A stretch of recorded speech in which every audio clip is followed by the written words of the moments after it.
मैंने बहुत ही महत्वपूर्ण विषय उठाया है माननीय सभापति जी।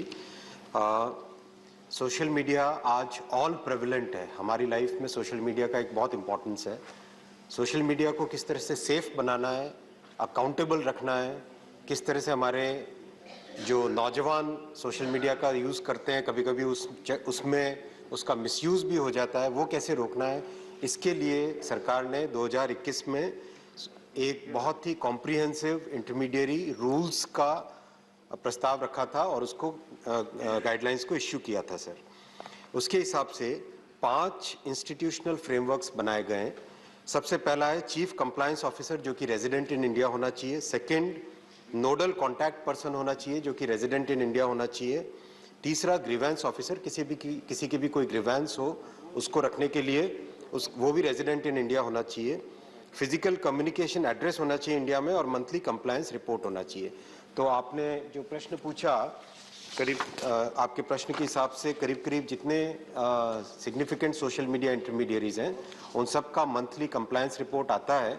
और इसके अलावा भी बहुत सारे पॉइंट्स ऐसे हैं जो और भी कई सांसद साथियों ने पूछे हैं। जैसे ही कोई पॉइंट हमारे नज़र में आता है, संज्ञान में आता है, उसके ऊपर तुरंत एक्शन लिया जाता है। धन्यवाद। दूसरा सप्लीमेंट्री। यस सर, मेरा दूसरा सप्लीमेंट्री है, क्या सरकार के जो ट्विटर, फेसबुक, इंस्टाग्राम और अन्य सोशल मीडिया कंपनियों द्वारा प्राप्त व्यक्तिगत डाटा मंत्री जी के पास उपलब्ध है तो कृपया करके बताइए। से सभी सिग्निफिकेंट सोशल मीडिया इंटरमीडियरीज को हर महीने अपनी कंप्लायंस रिपोर्ट अपने प्लेटफॉर्म पे पब्लिश करनी होती है। तो हम उसको रिपोर्ट को अपने पास नहीं मंगाते, पब्लिश करें जिससे कि एक ट्रांसपेरेंट वे में सभी नागरिक उसको देख सकें, समझ सकें और किसी को कोई भी अगर ग्रीवेंस हो, अगर कोई भी पॉइंट हो तो उस पॉइंट को ग्रीवेंस ऑफिसर के पास भी रेज कर सके। इसीलिए जिन सोशल मीडिया इंटरमीडियरीज का आपने नाम लिए उन सब की मेटा, फेसबुक जो पहले था, ट्विटर, जो भी आपने नाम लिए, इन सब की कंप्लायंस रिपोर्ट्स में डाउनलोड करके लेके आए हूँ। आप भी डाउनलोड कर सकते हैं प्लेटफॉर्म से। Thank you.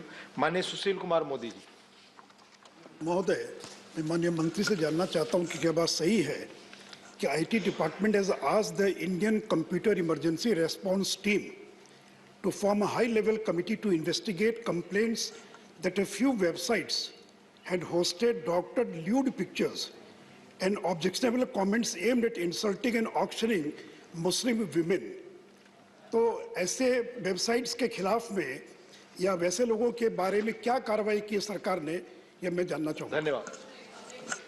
बहुत ही संवेदना वाला विषय है और महिलाओं की सुरक्षा, protecting the dignity of women, ये हमारे लिए एक फंडामेंटल कंसेप्ट है। किसी भी तरीके से इसमें हम कोई कॉम्प्रोमाइज़ नहीं कर सकते और उसमें कोई भी रिलीजन, आप सुनिए ना प्लीज, कोई रिलीजन की बात नहीं है, कोई क्षेत्र की बात नहीं है। ये हमारे लिए किसी भी तरीके से ये हमारा कमिटमेंट है। जितने भी अभी तक पॉइंट आए उन सब पॉइंट्स पे तुरंत कार्रवाई की गई है। एक जितनी हमारी जानकारी के हिसाब से आते ही उस पर कार्रवाई की।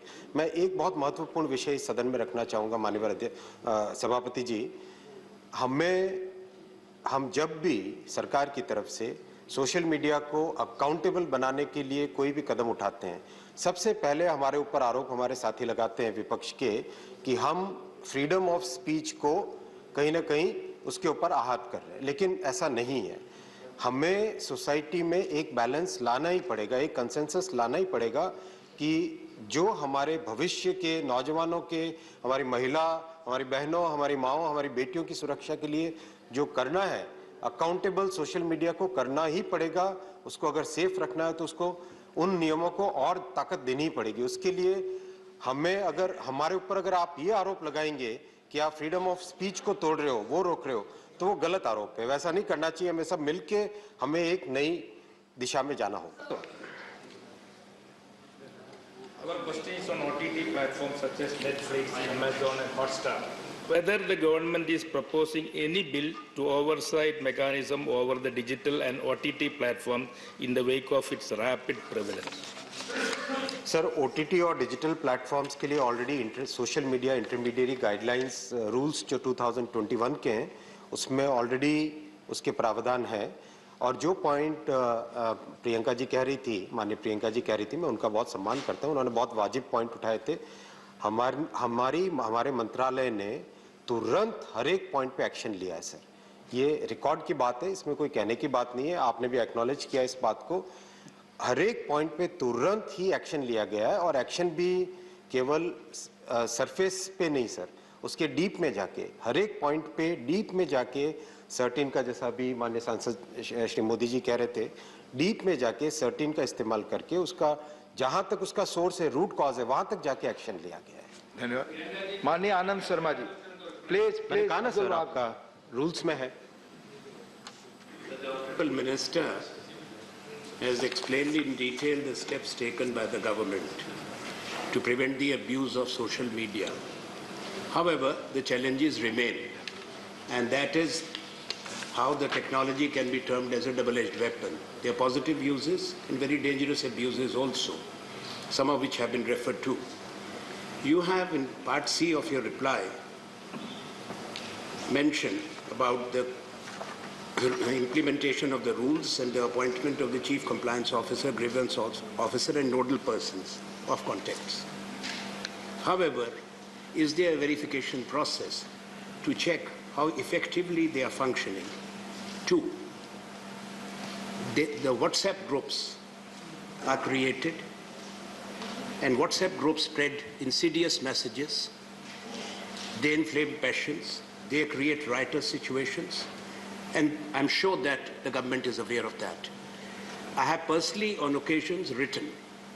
I've tried to contact these compliance officers. I've spoken to the secretary in your ministry personally, not through my office, but they have failed to check. I'm not blaming you, because these portals, they refuse to give you the details of the portals. So in such situation, will you have a centralized control room which can take effective action and also to block the misuse of such apps if required? Because we have referred about the freedom of expression, freedom of speech. Article 19 is very clear. It's not unrestricted. There are exceptions for the commercial media, and there are Question, Mani Anand ji. going back. Question. I've asked the question. Yes, please. Thank you. Honorable Chairman, sir, if the House has consensus, we are willing to provide even more stricter social media rules. Definitely, and I personally believe that for the protection of our citizens, we must make the rules stricter. At this point of time, we are working within the constitutional framework. So your point, the role of state and the role of center, both have to be seen in the perspective. The law enforcement agencies of the state governments, they are taking the action based on the information which goes either from CERT-In or from MeitY or any other agency. There is a framework created for any cyber crime which happens all over the country. It can be reported over a central portal, and it goes to the relevant law enforcement agency. But I agree with you that we have to come forward as a society and create much more accountability for the social media.